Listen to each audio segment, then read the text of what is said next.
নিত্যপণ্যের বাজারে কাটছেই না অস্থিরতা।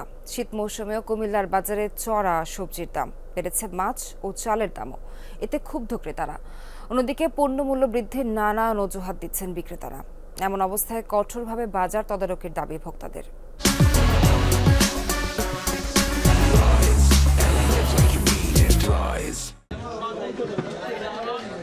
শীতের শুরুতে কুমিল্লা নগরীর বাজারগুলোতে হরেক রকম সবজির সমাহার, তবে স্বস্তি নেই দামে। দু একটি বাদে যে কোনো সবজি কিনতে কেজিতে গুনতে হচ্ছে ৬০ থেকে ১০০ টাকা পর্যন্ত। আলুর কেজি ৭০ টাকা। শীত মৌসুমেও সবজির দাম হাতের নাগালে না আসায় ক্ষুব্ধ ক্রেতারা। অনেক বেশি, যারা আমাদের মধ্যবিত্তদের বাজেটের বাহিরে হয়ে যাচ্ছে।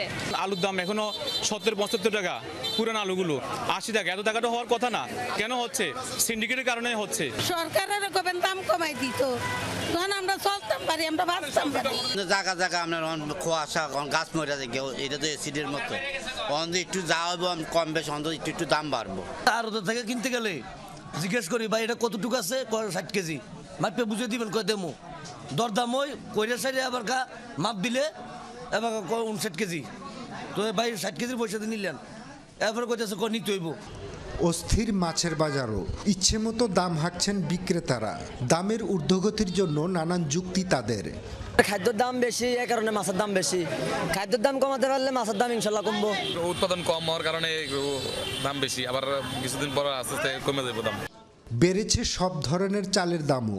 বস্তা প্রতি বাড়তি গুনতে হচ্ছে ২০০ থেকে ৩০০ টাকা। মূল্য বৃদ্ধির জন্য পাইকাররা দোষছেন মিলারদের। আমি আগে যে চাল ৭০০ টাকা দিয়ে কিনতাম, এখন এই চাল হলো আপনার ৩,০৫০ টাকা। মেইন হলো যারা চাল প্রোটেকশন করে মিলের দিকে তো ফলো করলেই বোঝা যাবে যে বাজারটা কতটুকু কি হচ্ছে। নতুন চাল ১ থেকে ১৫০ টাকা বেড়েছে, আর পুরান মিনিগেট চাল যেগুলো অফ সিজন বৈশাখে আসে, এটা ধানের ক্রাইসিস আছে, এই জন্য বস্তা ২০০ টাকার মতো বেড়েছে। নিত্যপণ্যের বাজার স্থিতিশীল রাখতে সিন্ডিকেট ভাঙার বিকল্প নেই বলছেন ভোক্তারা। খোকন চৌধুরী, যমুনা নিউজ, কুমিল্লা।